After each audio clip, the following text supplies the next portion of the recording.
आपके माइंड में जो बेकार के पैटर्न पड़े उनको आप इरेज कर सकते हैं। जब उन्होंने मेरी रिपोर्ट वगैरह देखी ओवरऑल तो उसने एक कंसर्न दी कि तुम तो खड़े भी नहीं हो पाओगे, तो इतना मुश्किल हो जाएगा चलना। हमें बीमारी भी कुछ ना कुछ देती है, इसको हम रीफ्रेमिंग कहते हैं। ये बहुत ही पावरफुल टेक्निक है एनएलपी की। कुछ एक महीनों में मुझे लगा कि यार मेरा तो माइग्रेन भी खत्म हो रहा है, ना मुझे एसिडिटी हो रही और मेरा ये दर्द भी जाता रहा। जब भी हम डिप्रेशन या किसी पेन के शिकार होते हैं तो हमें होता है प्रेजेंट का फोबिया।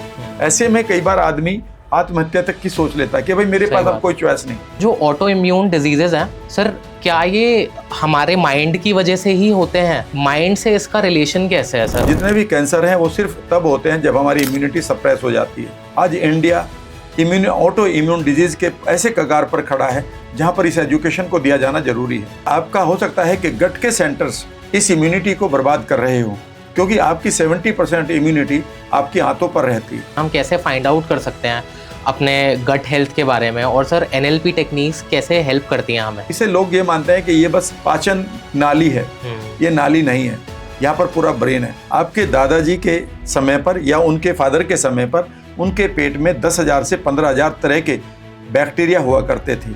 आज ये घटकर 1200 से 1600 प्रजातियां रह गई हैं। जितनी भी दालें हैं उनका छिलका मत उतारिए, जितने भी ग्रेन्स आप खा रहे हैं उनका छिलका मत उतारिए, फ्रूट्स खाइए, सैलड खाइए। एक फूड बहुत इंपॉर्टेंट है आपके, वो यह है कि दिमाग से पॉजिटिव रहें। जैसे ही मैंने दूध को छोड़ा तो विदिन 3 मंथ्स मुझे ऐसा लगा 90 दिन के अंदर अंदर कि मेरी पूरी लाइफ बदल गई। अरे भाई, आपकी हड्डियों में 72 तरह के और मिनरल्स की जरूरत है। अगर वो मिनरल्स मैं बताऊं तो एक भी नहीं खा रहे हो आप। ये होती है माइंड की पावर, कि हमारा माइंड कुछ भी कर सकता है। इस सीक्रेट को मैं आपको रिवील कर दूं तो आप हर एक बीमारी को ठीक कर सकते हैं।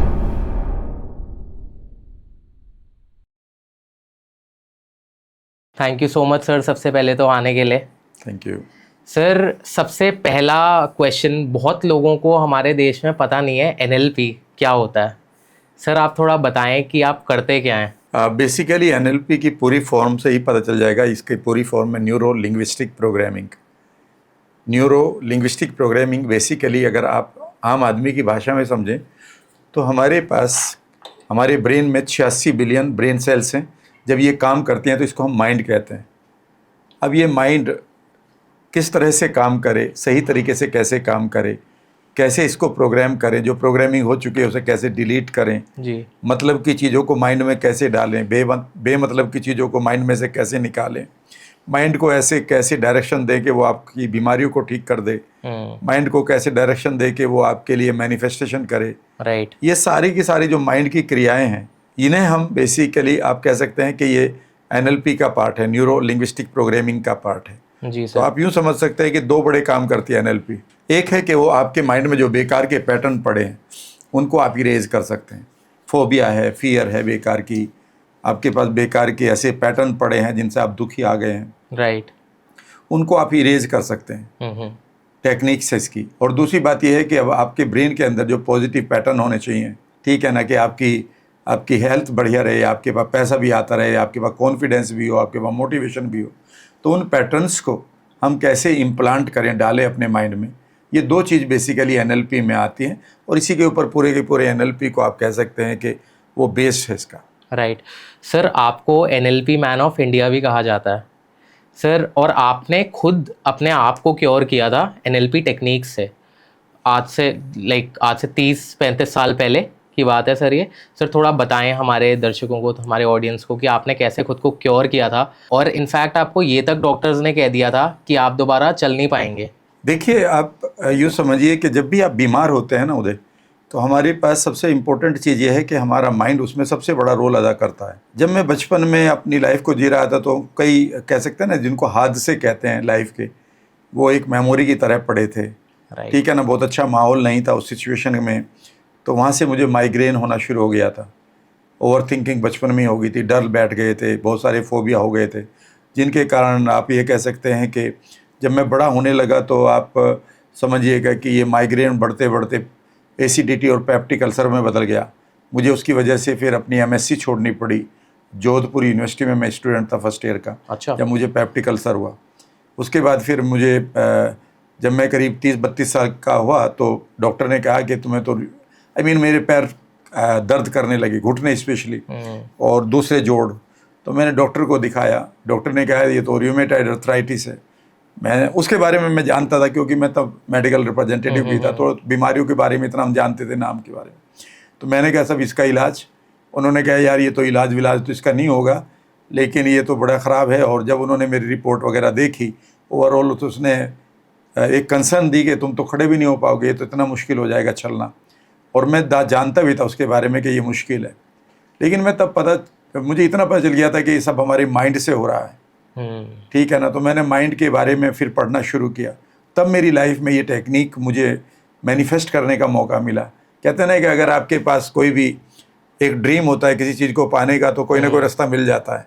सही बात और है तब मुझे एक बुक के बारे में पता चला जो NLP के ऊपर बेस्ड थी, और मैंने NLP को पढ़ना शुरू किया। और वहाँ से जो टेक्निक थी वो इतनी आसान नहीं लगती थी, वो यानी कि एक ऐसी साइंस थी जिसको मैं पहली बार पढ़ रहा था। अच्छा। तो समझना भी मुश्किल था, पर मैंने धीरे धीरे एक एक चैप्टर को 10-10 बार 15-15 बार पढ़ने का जज्बा उठाया, और मैंने वहाँ से कुछ एक टेक्निक्स निकालनी शुरू कर दी। मैंने पेनफुल मेमोरी को कैसे हटाएं, अपनी सेल्फ इमेज को बेहतर करें।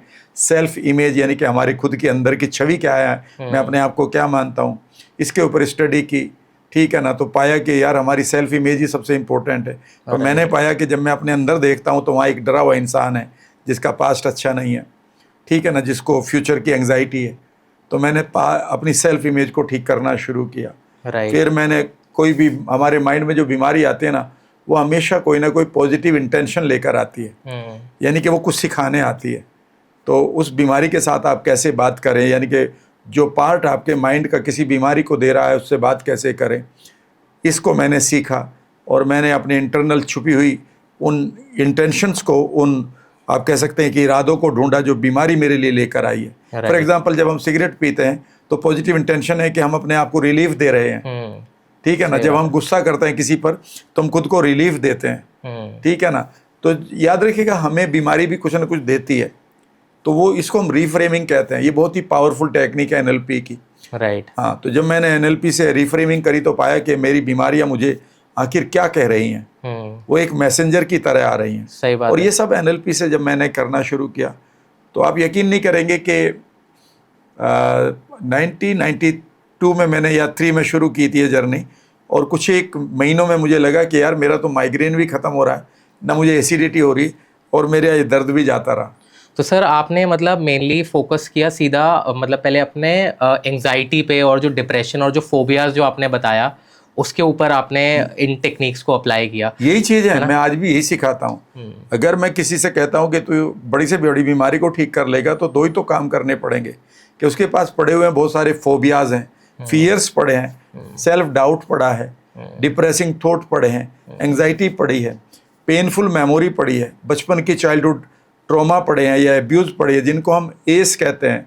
ये तो साइकोलॉजी क्या है, सभी मेडिकल वेलनेस की बुक्स में आप देख सकते हो, एस एडवर्स चाइल्डहुड एक्सपीरियंसेस, यानी कि हमारे पास चाइल्डहुड के ऐसे कुछ एक्सपीरियंसेस पड़े होते हैं जो गहरी जड़ें जमा लेते हैं हमारे माइंड के अंदर। और वो बेसिकली हमारी पूरी ग्लैंड्स को, जो हमारा हार्मोनल सिस्टम है जिसको हम एंडोक्राइन सिस्टम कहते हैं, उसे वो पूरी तरह से जला देता है या बर्न आउट कर देता है, थका देता है।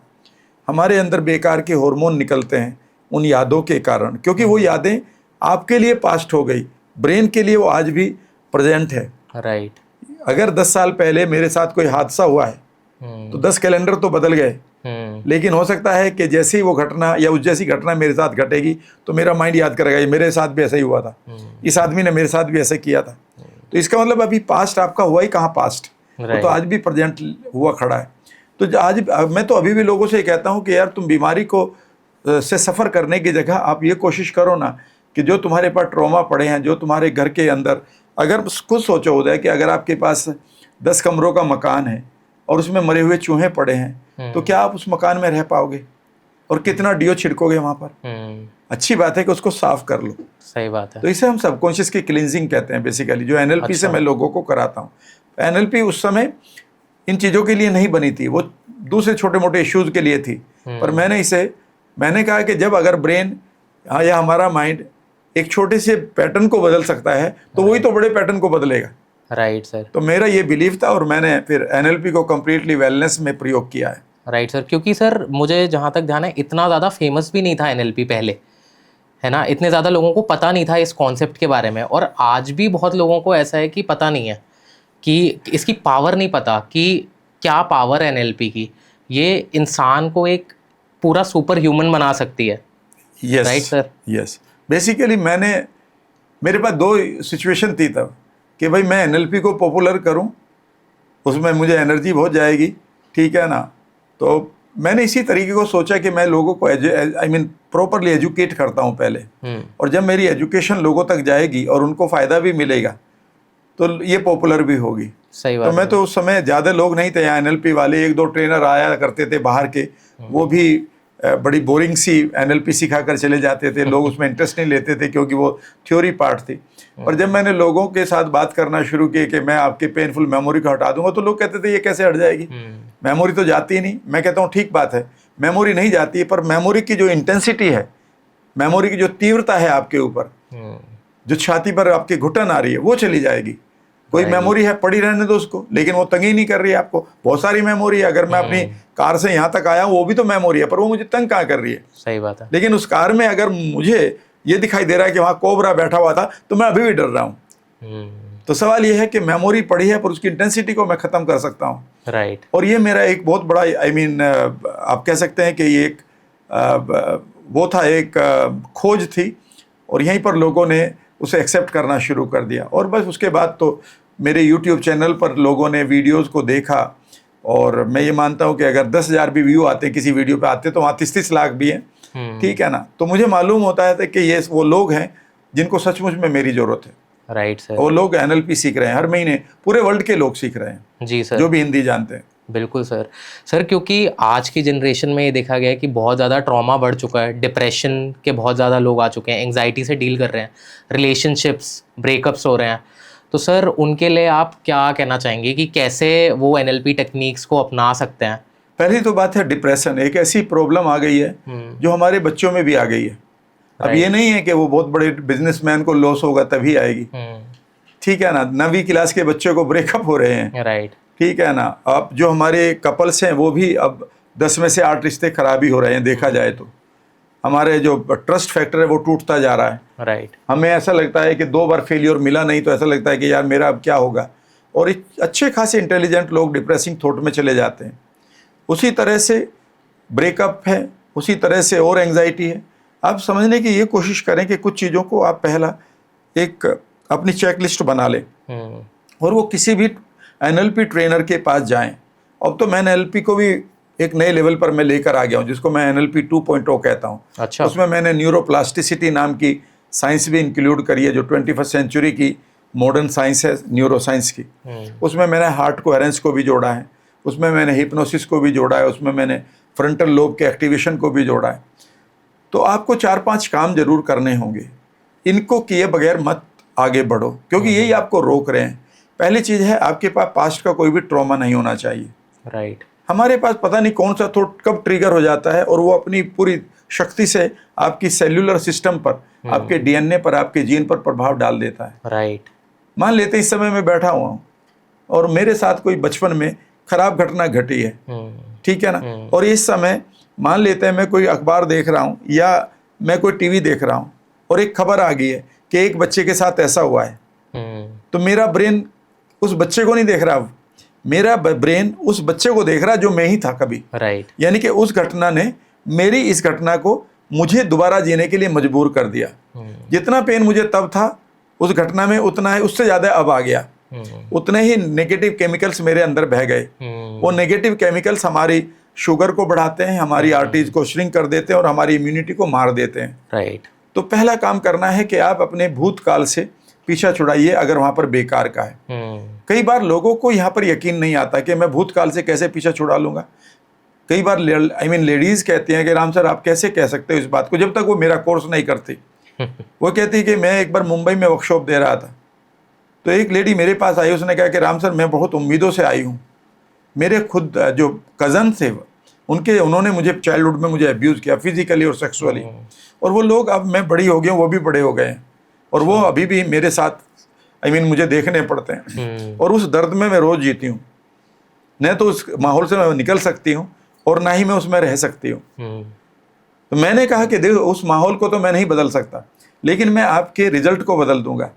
आपका हार्ट इससे पूरी तरह से शांत हो जाएगा, आप उन लोगों को देखेंगी, लेकिन आपके कोई भी इंटेंसिटी, कोई भी तीव्रता आपके भाई इमोशन की नहीं आएगी। नहीं करेगी वो आपको। तो उन्होंने कहा क्या ये पॉसिबल है? मैंने कहा हाँ ये पॉसिबल है, और मैंने करके दिखाया सभी के सामने।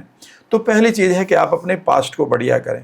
राइट। दूसरी चीज़ में जब गड़बड़ हुई होती है, जब भी हम डिप्रेशन या किसी पेन के शिकार होते हैं, तो हमें होता है प्रेजेंट का फोबिया, यानी कि यार मैंने कर्ज ले रखा है, यार बैंक वाले ना आ जाएं, किसी मैं ऐसे रिश्ते में हूँ जो मुझे दर्द दे रहा है, या ये नार्सिस्ट मेरा फ्रेंड है या बॉयफ्रेंड है या गर्लफ्रेंड है या वाइफ है या हस्बैंड है। नार्सिस्ट का मतलब है निगेटिव, वो ड्रामे कर रहा है। या फिर मैंने कोई ऐसा लग रहा है कि मैं किसी बीमारी से ग्रसित हूँ, या मेरे बच्चे ठीक जगह से नहीं कर रहे हैं चीज़ों को, या कोई मेरे घर में ऐसी बीमारी आ गई है। तो जो प्रेजेंट का इशू है उसमें जब लोग फंसते हैं तो उन्हें ये दिखाई देता है कि हम कुछ नहीं कर सकते। राइट। और वो कई बार इस तरह से हाथों करते हैं, I mean a big problem, I mean a big problem. पता है ये क्या कर रहे हैं? यानी कि इस समय उनका माइंड एक उन्हें बॉक्स में देख रहा है, बलून में देख रहा है, उन्हें मतलब वे आउट नहीं दिख रहा, वे आउट नहीं दिखाई दे रहा। यह बहुत डिप्रेसिंग है। ऐसे में कई बार आदमी आत्महत्या तक की सोच लेता है कि भाई मेरे पास अब कोई चॉइस नहीं। दूसरा होता है कि जब लोग ये कहते हैं I am facing big problem, तो यहाँ पर ऐसा है कि वो प्रॉब्लम थोड़ी सी दूर नजर आ रही है, लेकिन अगर आप यहाँ पर अपनी सेल्फ इमेज को बड़ा कर लें, उस प्रॉब्लम को दूर रखकर उसे फुटबॉल की तरह देखना शुरू करें, राइट, तो अब वही प्रॉब्लम, क्योंकि वो प्रॉब्लम में दम नहीं है। सवाल यह है कि आप कौन हैं। मैं कई बार सवाल पूछता हूँ कि 6 जोड़ी कपड़े धोने आसान है या एक दिन में 1 करोड़ कमाने? तो आम आदमी एक ही बात कहेगा, भाई 6 जोड़ी कपड़े धोने आसान है, वो धो लेंगे। सही बात। मैंने कहा मैं यही सवाल अगर अंबानी और टाटाज के बच्चों से करूंगा तो उनका क्या जवाब आएगा? तो इसका मतलब यह है कि आपको अपनी सेल्फ इमेज बड़ी करनी होगी। तीसरी चीज़ है फ्यूचर की एंग्जाइटी। जब हम भविष्य को खराब देखते हैं तो डिप्रेशन आता है।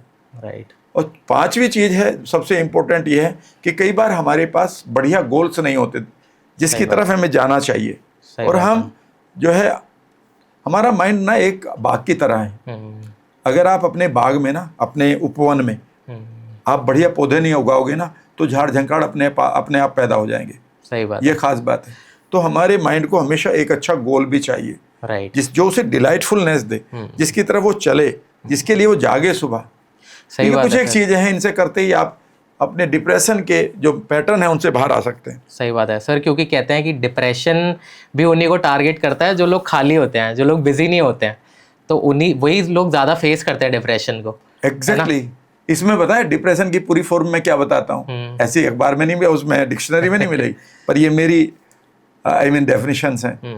डी एक्सप्रेशन, यानी कि जब आप अपने आप को एक्सप्रेस नहीं कर पा रहे हो। मान लेते हैं आप एक पॉडकास्टर हैं, तो जब आप बढ़िया तरीके से पॉडकास्ट कर रहे हैं तो डिप्रेशन नहीं आएगा। सही बात है। आप पॉडकास्टर हैं लेकिन पॉडकास्ट नहीं कर रहे हैं, अब डिप्रेशन आएगा। समझ गए मेरी बात? तो जब आप अपने आप को एक्सप्रेस कर रहे हो, जो भी आप करते हैं, आप डांस करना जानते हैं, आप अच्छी किताब पढ़ना जानते हैं, आप किताब लिखना जानते हैं, आप एक पोयम गाना जानते हैं, एक पोयम लिखना जानते हैं, आप कुछ तो कर जानते हैं ना। अपने आप को एक्सप्रेस जब आप नहीं करेंगे तो डी एक्सप्रेस हो जाएंगे, और डी एक्सप्रेशन को डिप्रेशन कहा जाता है। बिल्कुल सही बात है। तो आप लोग बिजी रखिए अपने आप को। और रही बात सर एंग्जाइटी की, आपने बात करी कि काफ़ी लोग फ्यूचर का सोच के एंग्जाइटी उन्हें होती है, तो मैं ये भी लोगों को कहना चाहूँगा, भगवान श्री कृष्ण ने भी कहा है कि 91% चीज़ें जो हम आगे की सोचते हैं वो होती नहीं है, तो उनके बारे में सोचना व्यर्थ है। तो इतना ज़्यादा आगे का सोचना बंद कीजिए कि ऐसा हो जाएगा वैसा हो जाएगा, ऐसा नहीं है सर। तो मैं एक चीज़ और आपसे पूछना चाहूँगा, अभी सर आपने बात करी ट्रॉमा की, और ट्रॉमा इफ़ेक्ट करते हैं हमारे जीन्स को भी, हाँ, है ना सर? yes. तो और जो ऑटो इम्यून डिजीज़ेज़ हैं सर, क्या ये हमारे माइंड की वजह से ही होते हैं? और सर ऑटो इम्यून डिजीज़ेज़ में ऐसी बड़ी बड़ी बीमारियां जैसे डायबिटीज़ टाइप 1 भी आ जाती हैं।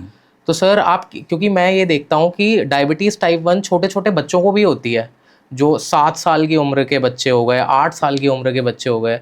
तो सर ये माइंड से इसका रिलेशन कैसे है सर, ऑटो इम्यून डिजीज़ेज़ का? मैं आपके साथ शेयर करूंगा। एक 1971 में doctor Robert order, Rochester school of medicine के डॉक्टर ने ये प्रूव कर दिया था कि हमारा माइंड बीमारियों को जन्म देता है। उन्होंने इस कला या इस आर्ट का नाम PNI रखा था, साइको न्यूरो इम्यूनोलॉजी। साइको हमारा माइंड, न्यूरो हमारा नर्वस सिस्टम, जो इम्यूनिटी तक जाता है, एंड इम्यूनोलॉजी, कैसे हमारी इम्यूनिटी काम करती है। जब भी आप किसी ट्रॉमा में होंगे, जब भी आप किसी कंसिस्टेंट फियर में होंगे, या जब भी आप किसी डिप्रेसिंग थॉट में होंगे रेगुलरली, तो आपके पास जो इम्यूनिटी है, जिसको आप वाइट ब्लड सेल्स कहते हैं, जहाँ पर आर्मी है, सिपाही, आई मीन हमारी सेल्स की, जो पहचानती है एक बैक्टीरिया को, और एकदम से एक नई आर्मी आ जाती है कि ये हमारे लिए दुश्मन है, तो उस बैक्टीरिया को मार देते हैं। दूसरा ग्रुप आता है, उसे बाहर फेंक देते हैं। पूरी आर्मी की तरह काम करती है हमारी वाइट ब्लड सेल्स। लेकिन जब भी हम ट्रॉमा में होते हैं, तो ये जो हमारी आर्मी है, ये 3 तरह से रिएक्ट करती है। फॉर एग्जाम्पल, यहाँ पर अचानक हमारी फौज को खबर मिले कि हम घिर चुके हैं, तो एक काम ये हो सकता है कि जितने भी फौजी हैं वो डर जाएं। वो डर के क्या करेंगे, छुप जाएंगे। तो इसको हम कहते हैं इम्यून सप्रेशन, यानी कि इम्यून सप्रेस हो चुका है। जब भी इम्यून सप्रेस हो जाता है, यानी कि अब हमारी जो नेचुरल एक्टिविटी थी इम्यूनिटी की, वो बैक्टीरिया को मारने की थी, आपको हील करने की थी, पर वो सप्रेस हो गए। जब वो सप्रेस हो जाते हैं तो अपनी एक्टिविटी नहीं करते। ऐसे में जितने भी बैक्टीरिया हैं आपको अटैक करेंगे और वो आपको बीमार कर देंगे। याद रखिएगा, जितने भी कैंसर हैं वो सिर्फ तब होते हैं जब हमारी इम्यूनिटी सप्रेस हो जाती है, यानी कि वो अपना काम नहीं कर रही। हमारे शरीर में हर रोज़ हजारों सेल कैंसर की बनती हैं, जिन्हें हमारी बॉडी की इम्यूनिटी या इम्यून सेल्स खाती रहती हैं। इनको हम नेचुरल किलर सेल्स कहते हैं। अच्छा। तो इसका मतलब है कि जब तक हमारी इम्यूनिटी काम कर रही है तब तक कोई प्रॉब्लम नहीं है। इसका दूसरा, इससे भी इम्पोर्टेंट है, कई बार वो हमारी इम्यूनिटी, यानी कि वो जो सिपाही हैं, वो सप्रेस नहीं होते, वो ओवर रिएक्ट करने लगते हैं। मान लेते हैं कि हमें पता चले हमारी फौज को कि हम गिर चुके हैं, तो वो एकदम से रिएक्ट करेंगे। मान लेते हैं वो क्या करने कि उन्होंने स्कूल बंद करा दिए, रोड्स बंद कर दी, इस गली में से टैंक निकालने शुरू कर दिए, उस पार्क में उन्होंने अपना कैंट बना दिया, अपने बेस बना दिए, तो क्या होगा, पूरा का पूरा सिस्टम बदल जाएगा हमारे रहने का। इसे हम एलर्जीज कहते हैं। तो जितनी भी हमारी एलर्जी हैं वह हमारी इम्यूनिटी का एक रिएक्शन मात्र है। और तीसरी चीज़ है जो आपने कहा था कि हम बच्चों को ऑटो इम्यून हो रही है, डायबिटीज़ 1, यह समझना बेहद ज़रूरी है। आज इंडिया ऑटो इम्यून डिजीज़ के ऐसे कगार पर खड़ा है जहाँ पर इस एजुकेशन को दिया जाना जरूरी है, उसे हम हल्के में नहीं ले सकते। जब मुझे रूमेटॉइड अर्थराइटिस हुआ तो तब मुझे पता चला था कि ये ऑटो इम्यून है। और ये क्यों हुआ है, यहाँ पर तीसरी चीज़ सुनिएगा, वो ये है कि जब हम ट्रॉमा में होते हैं तो कई बार कुछ लोगों का हो सकता है कि इम्यून सिस्टम सप्रेस कर जाए, कुछ का ओवर रिएक्ट कर जाए, लेकिन कुछ का हो सकता है कि वो इम्यून सिस्टम कंप्लीट कन्फ्यूज़न में आ जाए और उसे पता ही ना रहे कि कौन दुश्मन है कौन दोस्त है। मान लेते हैं आधी रात का समय है और एकदम से आपका बड़ा खानदान है कि ठीक है ना, और एकदम से आ गया मारो बचाओ भागो, और तो आप क्या करेंगे कि आपके पास जो भी हथियार है उसे चलाना शुरू कर देंगे। और कई बार उस अंधेरे में अपनों को भी चोट लग सकती है, गोली लग सकती है। बिल्कुल यही ऑटो इम्यून में होता है, यानी कि हमारी इम्यूनिटी, हमारे वाइट ब्लड सेल्स हमारे ट्रॉमा की वजह से अपनी विजडम को खो देते हैं। आम आदमी की जब अगर मैं समझाने की कोशिश करूं आम आदमी को, राइट, और वो उस विजडम को खोकर उन्हें ये नहीं ध्यान में रहता कि अब हम किसको अटैक करें, और वो अपनी ही होस्ट सेल को, जहाँ पर वो रहते हैं, उसी को अटैक करने लगते हैं। जब वो अटैकिंग मोड में आते हैं, इसे ऑटो इम्यून कहा जाता है। अगर वो बालों की जड़ों को अटैक करने लगे, जो मेरे भी साथ हुआ था, याद रखिएगा, वह आपको एलोपेशिया पैदा करता है। जब आपको गुच्छों में पैचेस पड़ने शुरू हो जाते हैं, अगर वो आपको स्किन को अटैक करने लगे तो इसे सोराइसिस कहते हैं। थायराइड को थायराइड कहते हैं। और अगर वो पैनक्रियाज को मारने लगे, जहाँ पर बीटा सेल्स इंसुलिन बनाती है, इसे हम डायबिटीज 1 कहते हैं। अगर वो जोड़ों के सेल्स को अटैक करने लगे तो रूमेटॉइड अर्थराइटिस है, और वो अगर इंटरनल वर्ल्ड को अटैक करने लगे तो इसे लूपस और एसएलई जैसी बीमारियों का नाम दिया जाता है, जो जानलेवा है। इसलिए ये बहुत बढ़िया तरीके से समझा जाना चाहिए। लेकिन यहाँ पर अकेले माइंड को हम दोष नहीं देंगे। दोष ये भी है कि आपके साथ एक और ब्रेन भी है जो रिएक्ट करता है, वो आपका गट ब्रेन है। यानी कि आपका हो सकता है कि गट के सेंटर्स इस इम्यूनिटी को बर्बाद कर रहे हो, क्योंकि आपकी 70% इम्यूनिटी आपकी हाथों पर रहती है। तो आपको ऐसी चीज़ों से बचना होगा जो आपके गट के अंदर के सेंसर्स को रिएक्ट करने के लिए मजबूर कर रहे हैं। अच्छा, कई बार हम एक फॉर्मूले को अपनाते हैं। यहाँ पर मुझे मालूम है कि लोग मेरे साथ नहीं जुड़ेंगे, पर मैं कई किताबों को पढ़ने के बाद एक चीज़ को कह रहा हूँ। मान लेते हैं आप ये कह रहे हैं कि साहब ये एक डाइटिशियन ने मुझे बताया है कि मुझे ये खाने चाहिए चीज़ें, और ये मैं हिमालय से लाया हूँ, और ये मैं लंदन से लाया हूँ, और ये मैं ब्राज़ील से लाया हूँ। भाई एक बात बताओ, उस डाइटिशियन ने उसमें उस पर्टिकुलर प्रोडक्ट में क्या है, इसकी कैलोरीज और इसकी प्रोटीन और इसकी कार्ब और इसकी आई मीन क्वालिटी को पढ़ रखा है, पर वो आपके गट के सेंसर को तो नहीं जानता। आपका हो सकता है कि एक पर्टिकुलर दाल है, राइट, ठीक है ना, उसे मान लेते हैं कि वो दाल एक्स है, वो आपको हो सकता है कि उतनी प्रोटीन दे रही हो जितनी उसमें लिखा हुआ, पर हो सकता है कि मेरे सेंसर उससे रिएक्ट कर रहे हो और इमीडिएटली मेरे अंदर गैस बन रही हो, गैस ही ना बन रही हो, पेट फूल रहा हो, ठीक है ना, मुझे वॉमिटिंग आ रही हो। तो याद रखिएगा, यह आपको अपने गट के सेंसर्स को भी अपने आई मीन पूरा स्टडी करना होगा, क्योंकि वहां पर भी एक ब्रेन बसता है। जिस तरह से ये ब्रेन आपको आई मीन बीमार करता है, तो दूसरा ब्रेन आपका गट भी है। राइट सर, क्योंकि कहा जाता है जो गट हेल्थ होती है बहुत ही ज़्यादा कॉम्प्लेक्स है ना सर? तो इसको कैसे हम स्टडी कर सकते हैं, हम कैसे फाइंड आउट कर सकते हैं अपने गट हेल्थ के बारे में, और सर NLP टेक्निक्स कैसे हेल्प करती हैं हमें? देखिए, मुझे भी यही लग रहा था दो साल पहले तक कि गट हेल्थ बहुत ही कॉम्प्लेक्स है, लेकिन गड़बड़ ये हो रही है कि जो लोग ये कह रहे हैं उन्होंने किताबों को पढ़ा नहीं ढंग से, या फिर ये कह सकते हैं कि उन किताबों का उनको पता नहीं है। मैं कुछ एक किताबों का नाम लेता हूँ, 5-7 अभी मेरे नाम याद आ जाएंगे, ठीक है ना। पहले एक किताब है mind and gut connection, doctor Emeran Mayer MD। वो बेहतरीन किताब है, हर आदमी को और हर घर में ये किताब पढ़ी जानी चाहिए कि कैसे आपका माइंड और आपका गट मिलकर उन बीमारियों को या तो ठीक कर सकते हैं या बीमार कर सकते हैं, जिनका नाम cancer, migraine, auto immune allergies और दिमाग खराब करने वाली या ब्रेन न्यूरो डिजेनरेटिव डिजीज, जिनको अल्जाइमर्स कहते हैं, पार्किंसंस कहते हैं, या फिर आप जिनको ADHD या डिमेंशिया कहते हैं, जिनको सिजोफ्रेनिया कहते हैं। दूसरी किताब का नाम है the super gut, William Davis की किताब है। तीसरा गट है द गट, गुलिया एंडर्स की एंडर्स की किताब है। एक है the good gut, Justin and Sonnenburg की किताब है, हस्बैंड वाइफ की। एक किताब है 10% ह्यूमन, हम सिर्फ 10% ह्यूमन है, 90% हम बैक्टीरिया हैं अभी भी।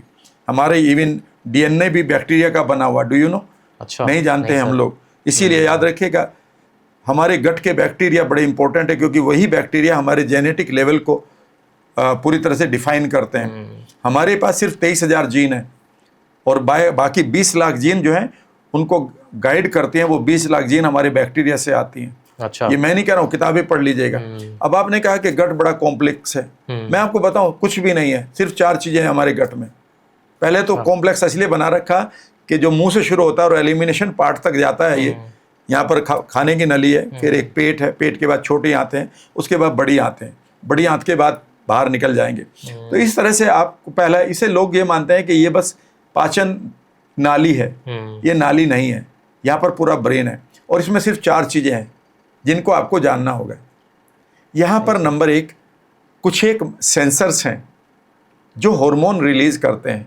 अच्छा, जैसे ही आप कोई भी चीज़ अच्छी सोचेंगे तो ये अच्छे वाले हार्मोन निकालेंगे, और यहाँ पर ये 25 से ज़्यादा 30 से ज़्यादा हार्मोन रिलीज करते हैं आपके गट के सेंसर्स। इस समय आप नाराज हैं तो अचानक आपको नाराजगी के हार्मोन शुरू हो जाएंगे आपकी आंतों में निकलने। अगर इस टाइम डर लग जाए आपको कि यार वो पैसा मांगने वाले आ रहे हैं और आज तो भाई साहब वो लठ लेकर आ रहे हैं गुंडे लोग, तो अभी बटरफ्लाई शुरू हो जाएगी, यानी कि अब आपकी शुरू हो चुकी है, आपकी मैसेज, आपके ब्रेन से मैसेज वेगस नर्व के द्वारा उन सेंसर के तक जा रहा है। इन सेंसर्स को हम एंडोक्रीन सिस्टम या ग्रंथियों का जाल कहते हैं, जो हार्मोन पैदा करते हैं। इनको संभालना होगा। यहाँ पर अगर बेकार के हार्मोन निकल रहे हैं तो यही आपके माइंड को चला रहे हैं। राइट, याद रखिएगा, आपका जो सीरोटोनिन है ना, 95% सीरोटोनिन जो आपकी खुशियों का हार्मोन है, वो तो आपके पेट में डेवलप होता है। 50% आपका डोपामिन, जिसकी जो गोलियां खाते होगे, डिप्रेशन हो गया तो डोपामिन की गोली खाते हो ना, उसका 50% कहाँ बनता है? सिर्फ आपके गट में। तो पहली तो चीज़ ये हो गई, कोई कॉम्प्लेक्स नहीं था। लेकिन इन सेंसर को हमने बर्बाद कर रखा तनाव से और ऊट पटांग के खाने से। हम उस खाने को अच्छा मानते हैं जो जीभ को अच्छा लगता है। मैं उस खाने को कभी नहीं खाता जो जीभ को अच्छा लगता है, मैं उस खाने को खाता हूँ जो मुझे ऊर्जा दे और मेरे पेट को तंग ना करे। राइट, और वो मेरा डाइटिशियन नहीं बताएगा। तो ये पहली चीज़ है। अब इसमें 2 चीज़ और भी रह गई। दूसरी चीज़ है कि आपकी जो आंतें हैं वहाँ पर पूरा का पूरा 70% जो इम्यून सिस्टम चाहिए आपकी बॉडी को चलाने के लिए, उस फौज के 70% सिपाही सिर्फ आपकी आंतों पर हैं, और वो डायरेक्टली देखते हैं कि आपने क्या खाया। अगर आपने कोई गलत चीज़ खा ली जिससे वो रिएक्ट करते हैं, तो वो याद रखना, या तो वो कंफ्यूज होकर मारेंगे आपको, या फिर वो सप्रेस हो सकते हैं या ओवर रिएक्ट हो सकते हैं। राइट, तीसरी चीज़ है आपके पास जो गट की को मूव करने वाली आई मीन एक कला है जिसको हम पेरिस्टाल्टिक मूवमेंट कहते हैं, जो खाने को आगे तक पहुंचाती है। वहाँ पर इसे चलाने के लिए हमारे ब्रेन सेंटर्स हैं यहाँ पर, इन्हें हम एंटेरिक नर्वस सिस्टम कहते हैं। ये हमारे ब्रेन के साथ जुड़े हुए हैं। अगर आप डिप्रेस्ड हो जाएं तो इमीडिएटली स्लो हो जाएंगे, आपको कॉन्स्टिपेशन हो जाएगा। अगर आप बहुत एग्रेसिव हो जाएं तो कई बार ये पेचिस लगा देंगे, क्योंकि आपका जो गट का मूवमेंट है वो आपके माइंड को पूरी तरह से मिरर करता है, एक बच्चे की तरह, जैसे एक बच्चा बाप को मिरर करता है बचपन में। और बस इन तीनों के बाद ये तो हो गया मस्कुलर को सब कुछ, और चौथी चीज़ है आपके गट के अंदर 100 ट्रिलियन बैक्टीरिया होने चाहिए, जो गुड बैक्टीरिया बैड बैक्टीरिया का कॉम्बिनेशन है, जिन्हें हम गट माइक्रोबायोम कहते हैं या गट माइक्रोबायोटा कहते हैं। अच्छा। और ये बैक्टीरिया, इनके बगैर आप जी नहीं सकते, और इन बैक्टीरिया को 2006 तक पूरी तरह से नेग्लेक्ट किया गया है।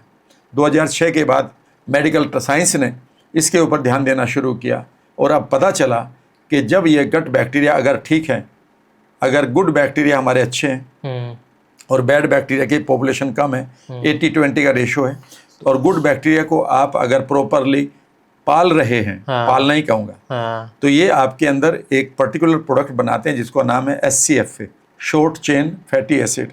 अच्छा। और शॉर्ट चेन फैटी एसिड आप कोई भी बीमारी ले लें उसे ठीक करने के लिए बनी है। मैं इतना ही कहूँगा। इसके लिए तो मैं यहीं से एक नया पॉडकास्ट शुरू हो सकता है 2-3 घंटे का, कि अगर माइग्रेन हो रहा है तो SCFA की कमी है, अगर किसी को एल्जाइमर, किसी को नींद नहीं आ रही है, किसी का मूड जरा खराब हो रहा है, किसी का ब्रेन इन्फ्लेम्ड हो चुका है, किसी को माइग्रेन हो रहा है, किसी को मोटापा हो रहा है, या किसी को आप कहिएगा कि कैंसर जैसी बीमारी हो रही है, तो सारा का सारा जो रोल है इस बैक्टीरिया का है। जैसे ही बैड बैक्टीरिया की पॉपुलेशन बढ़ जाएगी तो ये एंडोटॉक्सिन्स आपकी बॉडी में भेज देंगे, और ये कैंसर जैसी बीमारियां भी, SCFA कम हो जाएगा। कैंसर भी उसी में ही है, और मैं किताबों के रेफरेंस दे चुका हूँ। राइट। और अगर आपने अपने गट बैक्टीरिया की बढ़िया बैक्टीरिया की पॉपुलेशन बढ़ा दी और उनकी कम कर दी, ठीक है ना, तो एक काम होगा कि SCFA जो पॉजिटिव केमिकल है वो बढ़ जाएगा और टॉक्सिन्स कम हो जाएंगे और आप एकदम से हील हो जाएंगे। फॉर एग्जांपल मैं एक चीज़ बता रहा हूँ, आप यहीं से चौंक जाएंगे। अच्छा, बताइए सर। कई बार आपने सुना होगा कि हल्दी की चाय पी लो या दूध पी लो या हल्दी का काढ़ा पी लो तो आपके घुटनों के दर्द खत्म हो जाते हैं। हाँ, ठीक है, सारे बड़े बूढ़े सब कहते हैं। और ये बात सच भी है, ये बात, हाँ जी, मैं भी रोज पीता हूँ। हाँ जी। पता है इसके पीछे साइंस क्या है? हाँ जी। साइंस चौंक जाएंगे। लेकिन वही वाली बात है कि जिन चीज़ों को अब मैं बता रहा हूँ उन्हें कोई भी पढ़ सकता था, लेकिन आज भी मैं एक आयुर्वेदाचार्य को सुन रहा था किसी और पॉडकास्ट पर, उन्होंने हल्दी के फ़ायदे बता दिए। उन्होंने हल्दी का वो फ़ायदा बता दिया कि वो आपके बॉडी के पेन को ख़त्म कर देगा, घुटनों के दर्द को, हड्डियों के दर्द को ख़त्म कर देगा। लेकिन अगर मैं आज आपको बताऊं कि हल्दी कैसे काम करती है और वो घुटने तक कैसे काम करती है, वह साइंस अगर एक बच्चे को पता चल जाए तो वो ऑलमोस्ट सारी बीमारियों को ठीक कर सकता है, ऑलमोस्ट सारी। याद रखिएगा, जब भी हम हल्दी खाते हैं तो उसमें एक इसका एलिमेंट होता है, उसको हम करक्यूमिन कहते हैं। करक्यूमिन में ये पावर होती है। लेकिन क्या आप जानते हैं कि करक्यूमिन को जब आप खाते हैं तो जितना करक्यूमिन आपने खाया है हल्दी का, वह करक्यूमिन आपके सिस्टम में नहीं जाता, ब्लड में नहीं जाता। वह जो कहती हूँ पेट से होते हुए आपके स्टूल के साथ बाहर आ जाता है। जब वो पूरा बाहर आ जाता है तो उसने ठीक कैसे कर दिया आपके घुटनों को, समझ गए? हाँ जी। और ये अब यहाँ पर अगर इस सीक्रेट को मैं आपको रिवील कर दूं तो आप हर एक बीमारी को ठीक कर सकते हैं।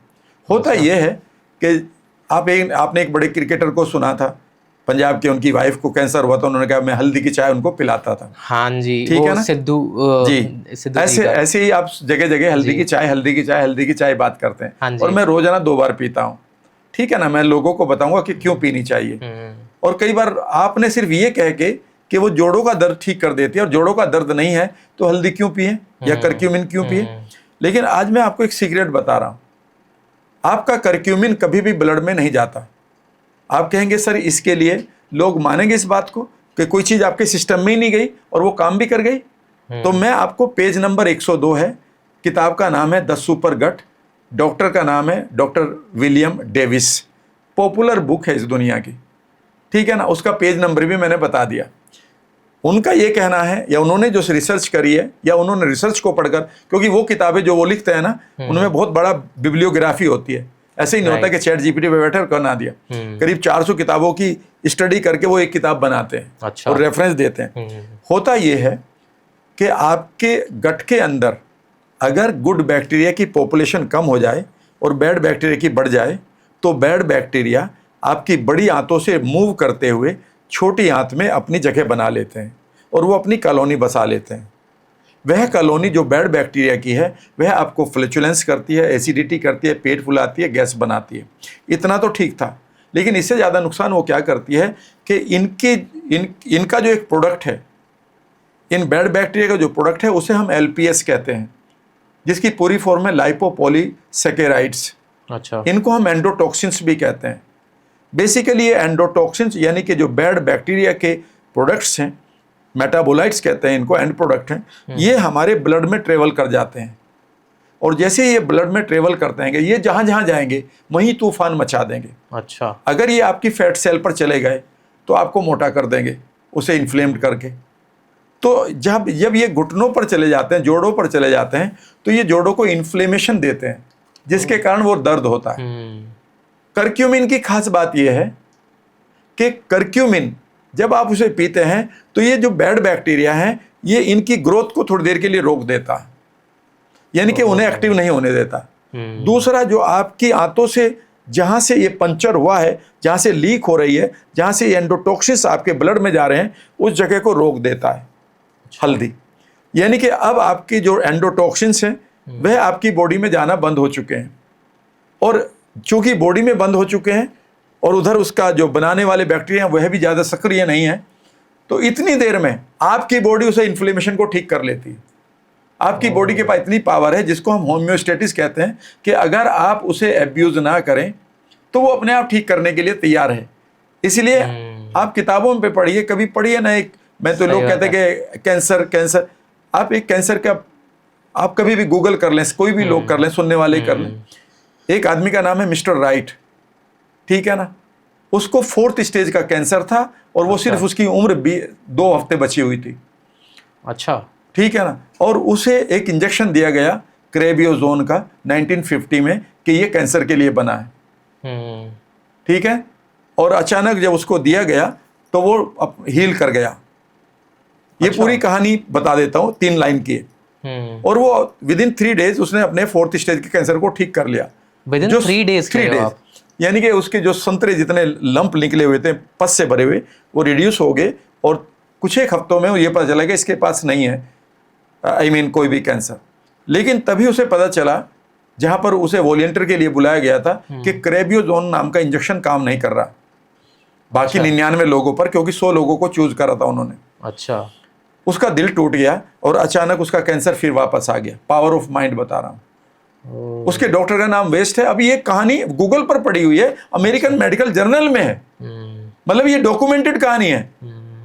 यू आर द प्लेसिबो जो किताब है जो डिस्पेंजा की, उसकी शुरुआत यहीं से होती है, मिस्टर राइट से। मैं तो इसे 5 साल से सुना रहा हूँ इस कहानी को लोगों को। राइट। कई बार लोग कहते हैं ये आदमी है, मुझे कहते हैं ये आदमी है कैंसर ठीक करता। मैं कैंसर ठीक नहीं करता, मैं आपको एक रेफरेंस दे रहा हूँ, ठीक है ना। तो अचानक उसका कैंसर वापस आ गया जब उसे पता चला कि ये तो काम ही नहीं करता। लेकिन डॉक्टर ने सोचा यार ये क्या हुआ, इसका कैंसर तो चला गया था। लेकिन एक डॉक्टर को समझ में आ गई, जो इसका इंटर्न्स था, उसे लगा कि ये सारा साइकोलॉजिकल गेम है। उसने इसके साथ एक गेम खेला। गेम ये खेला कि उसने कहा कि जो इंजेक्शन तुम्हें दिया गया था और बाकी लोगों को दिया जा रहा है, पता है इसमें क्या फ़र्क था? तुम्हें असली वाला दिया गया है। उसके बाद वो मॉलिक्यूल बन नहीं पाया। अच्छा। क्योंकि उस कंपनी ने वॉलंटियर ढूंढे थे क्रेबियोजोन ने 1950 में, और उसके बाद वो जो सेकंड बैच था वो अच्छा नहीं बना। अच्छा। तुम्हें अच्छे वाला ही लगाया गया था, इसलिए ठीक हो गया था। और अगला सेंटेंस बताऊं उसने क्या कहा? उसने कहा एक इंजेक्शन और रखा है, वो तुम्हारी किस्मत अच्छी है, वही वाला है असली वाला। और वो अंदर गया, उसने बाकी डॉक्टर के साथ पानी भरा इंजेक्शन में, डिस्टिल्ड वाटर, और ये कहते हुए कि इंजेक्शन है वही, और उसे लगा दिया। 3 दिन के बाद वो बिल्कुल ठीक हो गया, जबकि उसे कोई दवाई नहीं दी गई थी। कभी इस कहानी को पढ़िएगा। और जैसे ही उसे 1 साल बाद फिर पता चला कि अब क्रेबियोजोन कभी अच्छा नहीं बना था, ये जब रिपोर्ट आई तो उसका दिल टूट गया और उसी दिन उसकी मौत भी हो गई। मैं यह कहने का मतलब है कि आपकी बॉडी के पास बिलीफ नाम का, यानी कि माइंड के अंदर एक बिलीफ आ जाए ना कि मैं ठीक हो जाऊंगा, तो आप ठीक हो जाते हैं। याद रखिएगा, उतनी देर में जब वो करक्यूमिन जो है, जब हल्दी तो बेसिकली जो बीमारी है, बीमारी ये है कि अगर आपका माइंड डिजनरेट हो रहा है, आप पार्किंसन की तरफ जा रहे हैं, अल्जाइमर की तरफ जा रहे हैं, आपका मूड स्विंग हो रहा है, आपके माइग्रेन हो रहा है, आपको सिर्फ दर्द ही नहीं हो रहा, आपको कैंसर की तरफ जा रही है बॉडी, या फिर आपको रूमेटॉइड आर्थराइटिस की तरफ जा रही है, या फिर आपको मोटापे की तरफ जा रही है, इसका मतलब है कि आपकी बॉडी में इन्फ्लेमेशन शुरू हो चुका है। और इन्फ्लेमेशन को पैदा करने वाले जो बैक्टीरिया है वह आपके छोटी आंतों से जाते हैं, जो बैड बैक्टीरिया आपने पाल रखे हैं, और बैक्टीरिया के ऊपर कोई काम नहीं हुआ पेट के। तो बैड बैक्टीरिया को जो प्रोडक्ट है वह आपके ब्लड में जाकर तूफान मचा रहा है। अगर आप उसे कोई भी चीज़ ऐसी कर दें कि ये बैड बैक्टीरिया की ग्रोथ रोक दें, या ये जो एंडोटॉक्सिन्स हैं इनकी एंट्री ब्लड में बंद कर दें कुछ देर के लिए, तो आपकी बॉडी हील हो सकती है, रिवर्स करा जा सकता है। तो इसका मतलब है कि करक्यूमिन ये काम करती है। लेकिन हमने क्या बताया, ये दर्द को ठीक करती है। अरे ये हर बीमारी को ठीक करती है भाई, अच्छा, ये हर बीमारी को ठीक करती है। लेकिन सिर्फ इस बीमारी से, ये हल्दी खाने से क्या उन बैक्टीरिया को आप पूरी तरह से खत्म कर देंगे? बिल्कुल नहीं। आपको बाकी चीजें भी करनी होगी, आपको अपने गट को समझना होगा। तो ये 4 चीजें हैं बेसिकली गट के लिए। पहले गट का सेल्स को समझें, जहां पर सेंसर्स हैं। आपके लिए हो सकता है कि एक्स फूड बहुत अच्छा हो, मेरे लिए हो सकता है गैस बना रहा हूँ, तो मेरी वो मुझे कैसे कैलोरी दे देगा? सही बात देगा तो वो मेरी ज्यादा ले लेगा पहले कैलोरीज, ठीक है ना। दूसरा है कि मैं अपनी इम्यूनिटी को समझूं। हर एक थॉट, हर एक खाना मेरी इम्यूनिटी को बर्बाद कर रहा है कि उसको एक्टिव कर रहा है कि उसे परेशान कर रहा है। और तीसरी बात यह है कि जो आपका थॉट है वह आपकी आंतों को मूव कर रहा है तेज से या ढंग से कर रहा है, जो उसकी स्पीड होनी चाहिए। और चौथी चीज़ यह है कि जो आपके अंदर विटामिन बनाने वाली जो फौज है, जो आपके अंदर केमिकल, ब्रेन को चलाने वाले जो केमिकल हैं, जो आपके इम्यूनिटी है, जो आपके खुशी के हार्मोन है, जो आपके SCFA हैं, शॉर्ट चेन फैटी एसिड, उन्हें बनाने वाले बैक्टीरिया वहाँ है या नहीं है? वो तो है नहीं। और बाहर से खा रहे हैं कि ये ये च्यवनप्राश जो है सारा आपको इम्यूनिटी बढ़ा देगा। भैया इम्यूनिटी बढ़ाई हुई अच्छी नहीं होती, कब समझ लेना। कभी ये बेचे जाते हैं ना कि यह प्रतिरोधात्मक शक्ति को मजबूत करता है। कई बार मजबूत नहीं चाहिए। अगर वो ओवर रिएक्ट करे तो मजबूत चाहिए क्या? आपका दुश्मन अगर स्ट्रॉन्ग है और वो रिएक्शन में आपको मार रहा है कि वो स्ट्रॉन्ग होना चाहिए कि? तो सबसे पहला चीज़ है कि आपको इम्यूनिटी को एक्टिव करना और डिसिप्लिन करना है। सही बात और है। हमें क्या बेचे जा रहे हैं? प्रतिरोधात्मक शक्ति को स्ट्रॉन्ग करो। सही बात है सर। सर इतनी सारी इन्फॉर्मेशन प्रोसेस करना एकदम मुश्किल हो जाता है सर। बहुत ही मतलब मैं सुन के हैरान भी बहुत ज़्यादा हो रहा हूँ। तो मतलब कहने का मतलब ये है कि माइंड और बॉडी अलग अलग नहीं है, राइट सर? बिल्कुल, क्योंकि एक है ना, दोनों एक ही है। सारी प्रॉब्लम्स आपकी जो आती हैं ये आपकी गट और माइंड से ही आती हैं। सर थोड़ा सर ये बताइए सर, पुराने टाइम पे ऐसा देखा जाता था, लोग बहुत ज़्यादा आयुर्वेदा से ठीक हुआ करते थे। अभी मॉडर्न डे साइंस जो आ गई है, ऐसा भी हो गया सर, बहुत ज़्यादा कंफ्यूज कर दिया है लोगों को। ऐसा लगता है आपको कि जितना हम आगे बढ़ते जा रहे हैं ऐसा भी होता जा रहा है? इतनी तरह की ट्रीटमेंट्स आ गई हैं आजकल, बट लोग जो है वो कोर पे ध्यान नहीं दे रहे हैं। जो बेसिक चीज़ें हैं, जो आयुर्वेदा की चीज़ें हैं, उन पे ध्यान नहीं दे रहे हैं लोग। ऐसा आपको लगता है सर? देखिए, इसमें आयुर्वेदाचार्यों को भी अपनी जिम्मेदारी को उठाना होगा विद ड्यू रेस्पेक्ट। देखिए, जो पहले आयुर्वेद काम करता था वो रिजल्ट अब नहीं आ रहे हैं बहुत जगह पर, राइट। ठीक है। पता क्यों नहीं आ रहे? क्योंकि आपने सोयल बदल दी है। सोयल का मतलब है ज़मीन बदल दी है। यानी कि अगर सचिन तेंदुलकर बहुत अच्छी बैटिंग जानता है और वो छक्का मार सकता है तो उसे पिच भी चाहिए। सही बात है। उसकी स्किल अकेले काम नहीं करेगी। अगर आपने उसके फील्ड में पानी भरा हुआ है तो वो छक्का नहीं मार सकता, वो फिसल जाएगा। यस और नो? सही बात है सर। समझ लीजिएगा कि जब आयुर्वेदाचार्य हमारे लिए आयुर्वेद की चीज़ें देते थे उस समय हमारे पास बहुत अच्छे गट बैक्टीरिया थे। आपके दादाजी के समय पर या उनके फादर के समय पर उनके पेट में 10,000 से 15,000 तरह के बैक्टीरिया हुआ करते थे। आज ये घटकर 1200 से 1600 प्रजातियां रह गई हैं। खुद सोचिएगा कि अगर वहाँ पर प्रोसेसिंग जो फौज है, वो फैक्ट्री है, वही काम नहीं कर रही तो आपकी दवाई कैसे काम करेगी? क्या आप जानते हैं एक कीमोथेरेपी की एक दवाई है जिसका नाम है साइक्लोफॉस्फामाइड, जो कैंसर के लिए है। यह उन लोगों पर बेहतर काम करती है जिनके अंदर गुड बैक्टीरिया की पॉपुलेशन ज़्यादा होती है। अगर गुड बैक्टीरिया वहाँ नहीं है तो यह काम नहीं करेगी। इसका मतलब यह है कि जो सोयल है, जो ज़मीन है, वह भी तैयार होनी चाहिए प्रॉपरली। सही बात है। दूसरी बात, जहाँ पर दूसरी पैथी का सवाल है, वह मात्र सिम्टम पर काम कर रहे हैं। फॉर एग्जाम्पल कि आपके घुटनों में दर्द हो गया घुटनों के दर्द के लिए आपको एक दर्द की गोली दे दी गई है। आपको इन्फ्लेमेशन हुआ तो एक एंटी इन्फ्लेमेटरी गोली दे दी गई है। लेकिन उसे वो कहाँ से हुई है, यहाँ तक हम कभी नहीं जाते, क्योंकि वहाँ तक जाने की उनके पास अभी सही बताएं उनको पढ़ाया भी नहीं जाता। वो तो अपने सिम्टम को ठीक करते हैं, और हम बेसिकली सारी बीमारियों को, जो बीमारियां इनसाइड आउट हैं, उन्हें हम आउटसाइड इन ठीक कर रहे हैं। जो बीमारियां इनसाइड आउट हैं, हाँ, हम उसे अंदर से आउटसाइड नहीं, इन ठीक कर रहे हैं। कि आपको डायबिटीज हो गई तो शुगर बढ़ी हुई है, तो ऐसा करो शुगर को कम करने वाली गोली खा लो। आपने शुगर को ठीक नहीं करा, सिर्फ उस शुगर की प्रेजेंस को खत्म करा है ब्लड में। लेकिन अब वो कहाँ है? सही बात है। वो शुगर गई कहाँ अभी? क्या वो यूटिलाइज हुई या सिर्फ स्टोर्ड है? सही बात है। आपकी सेल में भी चली गई, तो सेल में क्या वो यूज हुई है? अगर यूज होती तो फिर कमजोरी क्यों है आपको? समझ गए मेरी बात?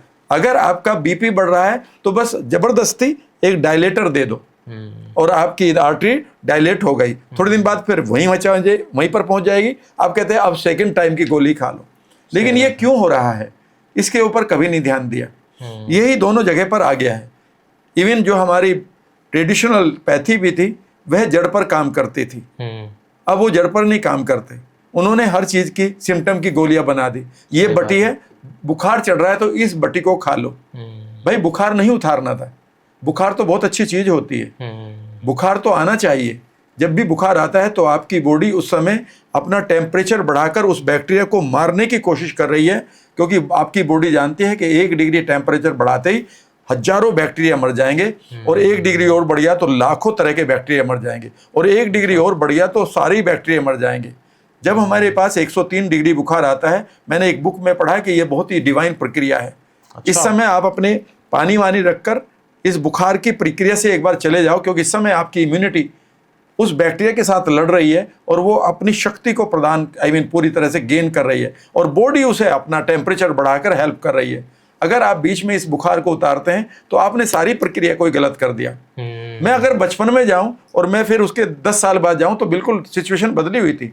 जब मैं बचपन में बीमार होता था तो मेरे घर के लोग और मेरा जो आयुर्वेदाचार्य आया घर पे आया करते थे, वो बिल्कुल हमारी रोटी बंद कर देते थे, हमें भूखा रखा करते थे, और वो एक ही बात कहा करते थे, नजला जुकाम और बुखार और मेहमान, इन 3 को 3 दिन खाना ना तो ये कभी नहीं आएंगे। अच्छा। और मैंने ये चीज़ थोड़े दिन बाद देखी कि जब फिर थोड़े दिन बाद हम दवाई खाने लगे और फिर हम खूब खाना भी खाने लगे। लेकिन मैं एक चीज़ बताऊं आपको, मेरा पर्सनल, बताइए सर। पिछले 1.5 साल से मुझे कोई वायरल नहीं आया, कोई फीवर नहीं आया, जबकि मुझे हर 3 महीने बाद 1 साल में 4 बार जरूर आता था। पता है क्यों? जब मुझे ये आया लास्ट करीब 1.5 साल पहले, तो उस समय मैंने बुखार से डरना बंद कर दिया था। तब तक मैं काफ़ी कुछ समझ चुका था। मैंने अपने चेहरे पर, माथे पर पट्टी रखी। लेकिन इसका मतलब ये नहीं है कि मैं दर्शक जो है सेल्फ हीलिंग करें, वो डॉक्टर के पास जाए अपने चिकित्सक, ठीक है ना। मैं भी एक डॉक्टर की सलाह से ही कर रहा था। सही बात है। तो मैंने अपने माथे पर पूरी तरह से और तलवों पर ठंडा रखा, ताकि थोड़ा सा मेरा ब्रेन एकदम से गर्माहट में ना जाए। लेकिन मैं उस समय लिक्विड डाइट पर रहा, पानी पर और नारियल पानी पर। मैंने कोई खाना नहीं खाया। अच्छा। और मैंने अपनी बॉडी को काम करने दिया। मेरी बॉडी बुखार में रही। मेरे घर के लोग इन 3 दिन तक तो मेरे बच्चों ने भी कहा कि नहीं अब आप गोली खाओ, ठीक है। मैंने कहा अब थोड़ा सा रुक जाओ, और उसके बाद मुझे मालूम था कि जितनी भी मेरी इम्यूनिटी थी उसने सारे बैक्टीरिया को पहचान लिया और काम कर दिया। अब मैं आपको सच बता रहा हूँ, मुझे 3 दिन या 4 दिन ऐसा होता है कई बार कि मानो मैं उस प्रोसेस से गुजर रहा हूँ। और मैं कई बार कहता हूँ यार टेम्परेचर चेक करो, कहते हैं टेम्परेचर बिल्कुल 0 है, बस हल्का सा बॉडी में दर्द होकर वो साइकिल गुजर जाता है। यानी कि मेरी इम्यूनिटी बगैर बॉडी की हेल्प लिए हुए अपने आप को ठीक कर लेती है। याद रखिएगा, आप अपनी इम्यूनिटी को हमेशा ट्रेंड करें सभी बैक्टीरिया के लिए। हमने क्या कर दिया कि हमें बुखार आया, हम काट देते हैं उसे, एंटीबायोटिक लेना शुरू कर दिया, तो अब आपकी इम्यूनिटी तो काम ही नहीं कर रही। सही बात है। तो मतलब जैसे ही बुखार आता है हम लोग गोलियां ले लेते हैं, उसको मतलब पूरा होने ही नहीं देते हैं जो प्रोसेस चल रहा होता है हमारे बॉडी के अंदर। याद रखिएगा, बुखार आना बचपन में एक बच्चे को जब बुखार आता है वो बहुत अच्छी प्रक्रिया है। लेकिन जो मदर्स हैं वह उनको बता दिया गया है कि फटाफट डॉक्टर के पास जाओ। उनके घर में ही सिरप रखे होते हैं। आपको पता है कि जब भी बच्चा बड़ा होता है हर चीज को मुंह में देता है। छोटा सा बच्चा होता है हर चीज को मुंह में देता है। वो इसलिए देता है कि उस समय उसके अंदर ये इननेट जन्मजात एक बिहेवियर है सभी बच्चों के पास। वो इसलिए कि वो जब मुंह में देता है तो उसका जो यहाँ पर रिसेप्टर्स हैं उस चीज़ पर लगे हुए हजारों लाखों बैक्टीरिया से कांटेक्ट में आते हैं, एक्सपोजर में आते हैं।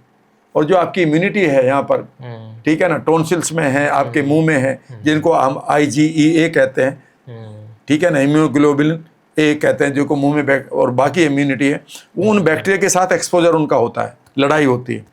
और जो हमारी इम्यूनिटी है उन बैक्टीरिया को 2 काम करती है। नंबर 1, उनको पहचान लेती है और पहचान कर एंटीबॉडीज बनाना शुरू कर देती है जिंदगी भर के लिए, ताकि अब ये कभी भी कहीं भी ये बैक्टीरिया मिले या ये वायरस मिले तो इसको कोई प्रॉब्लम नहीं है, ठीक है ना। लेकिन उस समय जब वो इसको अटैक कर रही होती है तो बॉडी भी उसको सपोर्ट करती है टेम्परेचर बढ़ाकर।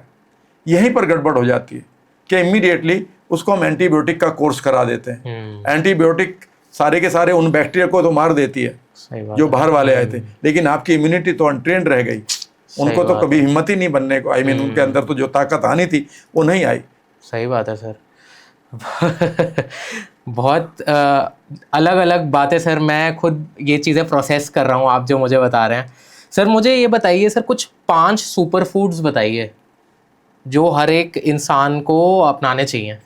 देखिए, पहला फूड तो वही होता है जो आपके लिए दवाई हो। Your food should become your medicine, ठीक है ना। ऐसा नहीं कि आपकी मेडिसिन ही आपका फूड बन जाए, बल्कि आपका फूड आपका मेडिसिन बने। फिर भी जब आपने पूछा है तो मैं बता देता हूँ। पहली चीज़ जो आपको चाहिए वो आपकी बॉडी में चाहिए कि आपको जितने शॉर्ट चेन फैटी एसिड्स हैं वो आपको चाहिए। उनमें एक पर्टिकुलर फैटी एसिड का नाम है ब्यूटीरेट। अच्छा। ये आपकी बीमारियों को, आपके ब्रेन को, आपके हार्ट को, सभी को अच्छा रखता है, ठीक है ना। लेकिन इसे बनाने के लिए आपके गट के बैक्टीरिया स्ट्रॉन्ग होने चाहिए, ठीक। यह एक पोस्ट बायोटिक है। अच्छा।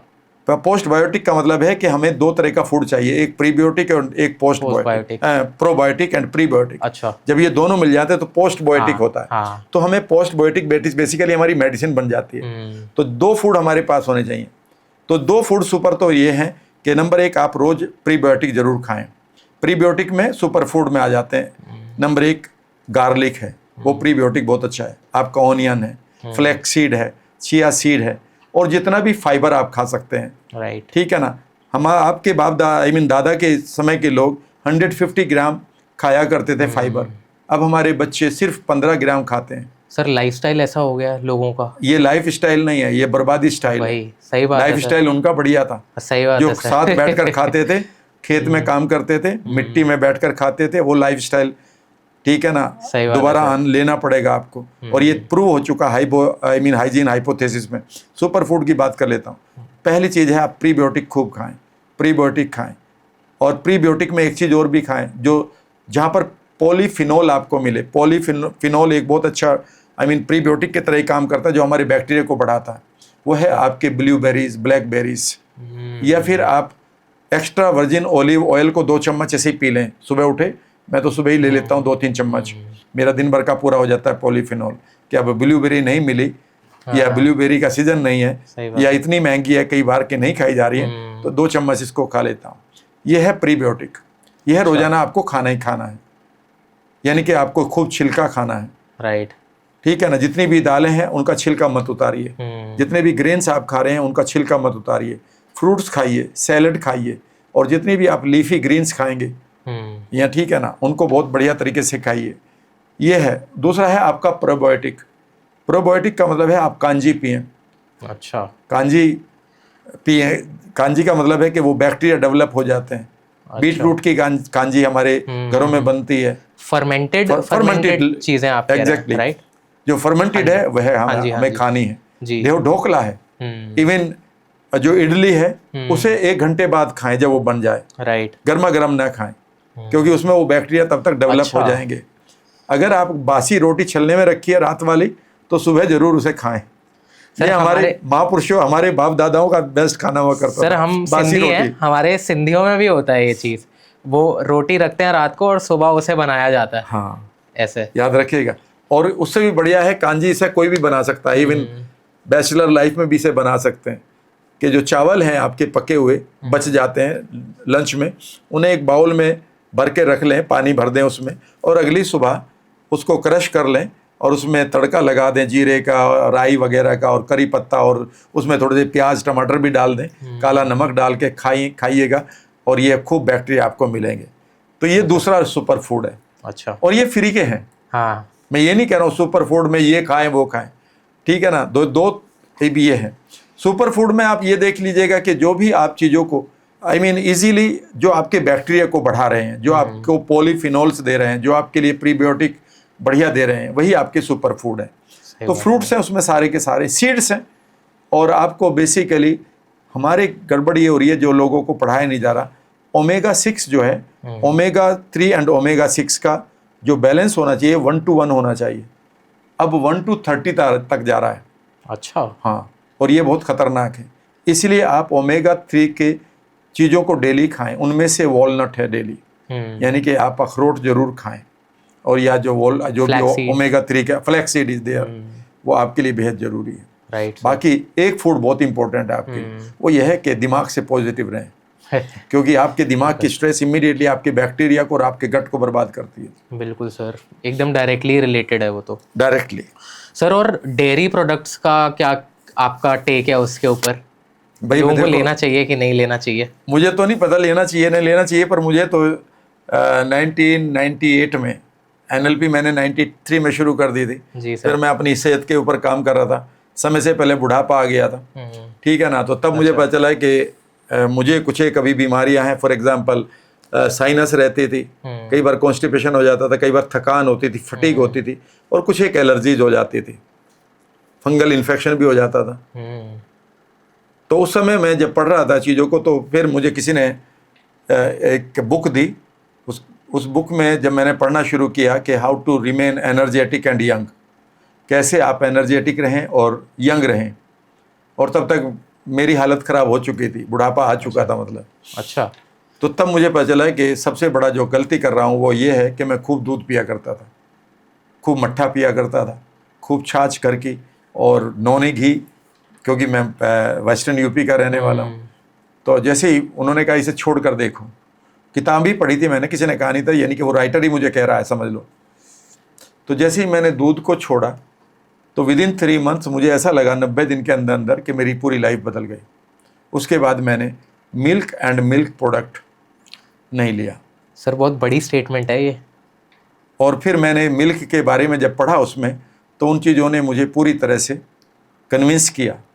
और आज भी कई बार मैं लोगों से यही कहता हूँ कि अगर आपको कैंसर, माइग्रेन, ब्रेन की डिजीज़, मोटापा, डायबिटीज़, और सबसे बड़ी बात यह है कि अगर ऑटो इम्यून डिजीज़ है, तो आप मेरे कहने से भैंस भी यहीं रहेंगी, आप भी यहीं रहोगे, 3 महीने बाद पी लेना। 3 महीने के लिए आप मिल्क प्रोडक्ट, छाछ, दही, लेकिन आपके अंदर ब्रेन में इनग्रेन किया हुआ है कि दही खाओगे तो ये हो जाएगा। लेकिन उस दही में मैं एक सवाल पूछता हूँ, आपको पता है हार्मोन्स क्या होते हैं? नहीं पढ़ाया गया, कुछ नहीं पता हमें। कई बार एक किताब में पढ़ रहा था, इसमें मैंने नाम भी लिया यहीं पर पढ़ते हुए, द गट। उसमें लिखा है, इस किताब में लिखा उस लड़की ने, if you are not your own doctor then you are a fool. इसका मतलब ये नहीं कि मैं अपनी आंखों का ऑपरेशन करूं, यानी कि बेसिक चीज़ों को जान लूं। उन्होंने कहा कि हमें ये नहीं पता हम क्या सुन रहे हैं, क्या खा रहे हैं, क्या कर नहीं है। भाई, एक आदमी के लिए हो सकता है कि दूध तब ठीक हो और उन्हें कैल्शियम की ज़रूरत पड़ती हो। एक किसान को कैल्शियम बिल्कुल पच जाएगा दूध का, लेकिन आपको नहीं पचेगा। पता है क्यों? क्योंकि कैल्शियम को पचाने के लिए एक बहुत बड़ा हार्मोन की ज़रूरत पड़ती है, और उस हार्मोन का नाम है vitamin D. Vitamin D is not A vitamin, by the way.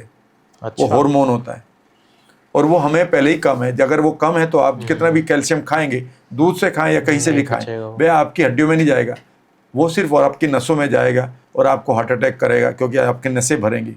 इसीलिए हार्ट अटैक जब पड़ता है, डॉक्टर से पूछिए क्या लिखते हैं सबसे पहले, कैल्शियम चैनल ब्लॉकर। लेकिन हमें कुछ पता नहीं, हम कह रहे हैं बस कैल्शियम इससे मिलता है। अरे भाई, आपकी हड्डियों में 72 तरह के और मिनरल्स की जरूरत है। अगर वो मिनरल्स मैं बताऊं तो एक भी नहीं खा रहे हो आप। अच्छा। बस एक कैल्शियम के पीछे पड़ रहे हो। एनीवे, जब मुझे पता चला है कि वो जो हार्मोन है दूध के, वो उस बच्चे के लिए बने हैं जो उस भैंस का बच्चा या गाय का बच्चा है, जिसका जन्म के टाइम पर 60 पाउंड वेट है, हमारा 6 पाउंड है। वे हार्मोन मेरे लिए काम हो ही नहीं सकते। उस बच्चे को, भैंस के बच्चे को 2 साल के अंदर माँ बन जाना है, 12 साल की उम्र में मर जाना है। हम 21 साल में मैच्योर होते हैं, हम 80 साल में जीते हैं। उनमें 56 ऐसे हार्मोन हैं जो हमारी जो body हमारे को लिए already- बने ही नहीं, और हार्मोन डायरेक्टली हमारी सेल्यूलर सिस्टम पर काम करते हैं। तो ऐसे हार्मोन्स को आप क्यों ले रहे हैं? वो दही में है या कहीं पर भी है, हम्म, ठीक है ना। आज जो बच्चों में डायबिटीज़ 1 का सबसे बड़ा इश्यू आ रहा है, वह मिल्क का एक बहुत बड़ी उसमें देन है। बाकी अच्छा। देखने वाले कई बार मुझे हेट कमेंट करते हैं, लेकिन उनमें से 100 हेट कमेंट में से एक आदमी मुझे ये जरूर कहता है, सर मैं तो बिल्कुल ठीक हो गया हूँ दूध छोड़ते ही। और एक ऐसा आदमी नहीं है, सैकड़ों आ गए हैं। और मैं ये कहता हूँ कि अगर आपको डायबिटीज़ नहीं जा रही है, मोटापा नहीं जा रहा, आपका कॉन्स्टिपेशन ख़त्म नहीं हो रहा है, कभी दूध में तिरफला मिला रहे हो, कभी दूध में हल्दी मिला रहे हो, तुम इसे एक बार छोड़ कर देख लो। जो दूध यहाँ पर पीते हो वो आपके पेट में जाते ही उसके बिल्कुल रब आप ये समझिए कि वो फट जाता है और वो नॉन डाइजेस्टेबल मटेरियल बन जाता है, जो आपकी छोटी आंत और बड़ी आंत में उसे पूरा डाइजेस्ट करने के लिए कितनी मेहनत करनी पड़ती है। अच्छा हाँ सर, आपने डायबिटीज़ टाइप 1 का अभी बोला, तो सर जैसे बीटा सेल्स होती हैं पैंक्रियाज में, आपने बताया था राइट, तो ये डीजेनरेट हो जाती हैं तब डायबिटीज़ टाइप 1 होती है हमें। तो सर ये रिवर्स हो सकती है क्या एनएलपी टेक्निक से? देखिए एनएलपी से जो लोग इंसुलिन जैसे लेते हैं, टाइप 2 अलग हो जाती है, टाइप 1 हो हाँ, जाती है बिल्कुल, जिसमें बिल्कुल, इंसुलिन बिल्कुल। लेते हैं, हाँ। तो सर क्या ये रिवर्स हो सकती है? देखिए इसमें ना अभी रिवर्स हो सकती हैं या नहीं हो सकती, मुझे इसका कोई अभी आइडिया नहीं है। अच्छा। लेकिन मैं उस बुक को दोबारा ढूंढूंगा। मैंने एक बुक में पढ़ा है कि our brain can regenerate them. हमारी किसी भी सेल को, जो हमारी नेचुरल सेल थी, उसको हम कभी भी रीजनरेट कर सकते हैं। फॉर एग्जांपल ब्रेन सेल जो मर जाती थी पहले ना 1990 तक मेडिकल साइंस ये कहती थी, विज्ञान ये कहता था ये रीजनरेट नहीं होगी। 1990 के बाद एक वर्ड आया है न्यूरोजेनेसिस। न्यूरोजेनेसिस का मतलब है कि अगर आपकी ब्रेन की सेल डीजनरेट हो गई हैं, जिसके कारण आपको डिमेंशिया, पार्किंसन, एल्जाइमर जैसी बीमारियां हो रही हैं, तो ये रीजनरेट हो सकती हैं। और इन्हें रीजनरेट करने के लिए इन्होंने बता भी दिया कि एक पर्टिकुलर केमिकल का रिलीज होना जरूरी है, जिसका नाम है BDNF, brain derived neuro factor. अच्छा। ठीक है ना, brain derived neuro factor, neurotrophic factor पूरा वर्ड है। तो जब आप हम BDNF की मात्रा को बढ़ाने लगते हैं तो हमारी ब्रेन सेल्स बढ़ने लगते हैं। ये मैं नहीं कह रहा हूँ, आपको किताब का रेफरेंस दे देता हूँ।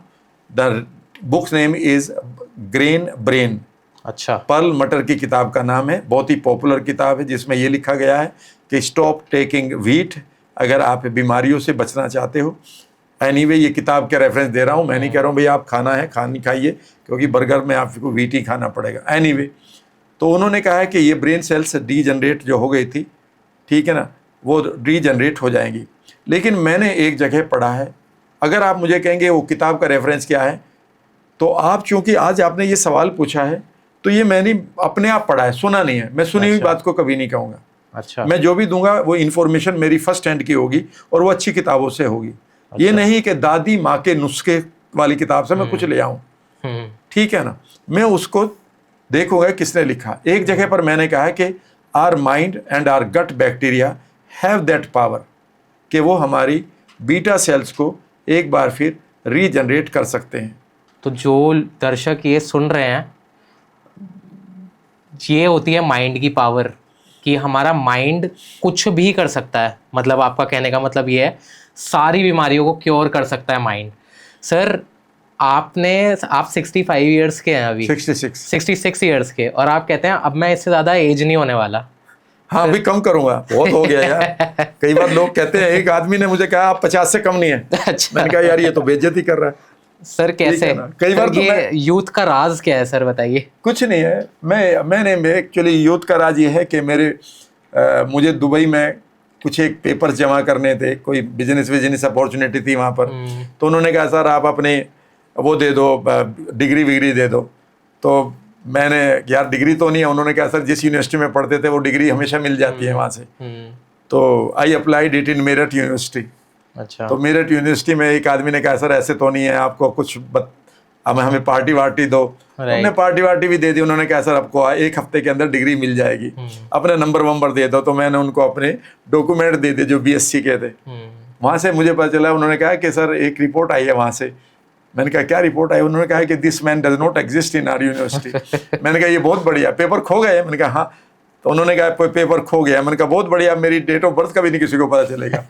तो यूथ यही है कि मस्त रहो। याद रखना जीवन में एक ही चीज़ है आपके पास। अगर सुन रहे हैं कोई भी, एक वर्ड है जो मेरे मेंटोर ने मुझे दिया था। उन्होंने कहा कि रोज़ाना वही प्रॉब्लम सारी की सारी आपको भी आएंगी जो हर एक आदमी को आ रही है। आपकी भी कार पीछे से कोई ठोकेगा, आपके भी रिश्ते ख़राब होंगे, कोई आपकी भी अनएक्सपेक्टेडली बेइज्जती करेगा, आपका भी पैसा लेकर लोग मारेंगे, नहीं देंगे, ठीक है ना। आपको भी वही पोल्यूशन मिलेगा, आपको भी गुस्सा आएगा, आपको भी डिप्रेसिंग थॉट आएगी, आपकी भी रात की नींद हराम होगी, सारी चीज़ें वही होंगी। तो अब बचाएं कैसे? बस एक ही इसके साथ बचने का तरीका है, प्लेफुलनेस में रहो। कार किसी ने ठोकी तो मुस्कुराओ पीछे देख कर, ठोक दी भैया, यार बड़ी देर करी, मैं 3 महीने पहले निकलवाई थी, आज ठोकी, चल अपना मजा ले, ठीक है ना। तो यही एक्सपेक्टेड था लाइफ में। तो मैं तो एक रूल पढ़ाता हूँ, एक्सपेक्टेड एंड अनएक्सपेक्टेड, ठीक है ना। अगर नौकरी छूट गई भाई, यही एक्सपेक्टेड था। नौकरी बनी हुई है, अनएक्सपेक्टेड है, ठीक है ना। ये पॉडकास्ट करने के बाद घर जाऊंगा, बीवी ने एक कप चाय पिला दी, अनएक्सपेक्टेड था। और नहीं पिलाई तो एक्सपेक्टेड है। सही बात है सर। लोगों ने मुझे यहाँ गाली नहीं दी, अनएक्सपेक्टेड है। गाली पड़ रही है भाई, तो रोज ही पड़ती है, आज भी पड़ गई, क्या दिक्कत है। तो प्लेफुलनेस में रहिए, जोन में रहिए, खूब खेलिए, खूब हंसिए, और ज्यादा तंग ना होइए इस दुनियादारी में। ये कुछ है नहीं, बहुत मस्त रहिए सर। तो sir thank you so much again. और सर आप बहुत कंट्रीब्यूट कर रहे हैं हमारे देश के लिए। सर आपके कोर्सेज हैं, फ्री कोर्सेज भी हैं माइंड और गट हेल्थ से रिलेटेड। सर थोड़ा बताएं सर उसके बारे में। मैं एक स्पेशल वर्कशॉप दे रहा हूँ माइंड एंड गट के लिए, अपने देश के वासियों के लिए, और उसका लिंक मैं आपको दे दूंगा। जो भी लोग उस वर्कशॉप को करना चाहें, they can register. Thank you so much sir, thank you, and thank you so much guys for watching. And I hope आप लोगों को आज का पॉडकास्ट बहुत ज़्यादा इंसाइटफुल लगा हो। And before ending the podcast मैं बस यही रिक्वेस्ट करूँगा आपसे कि please do subscribe, like and share.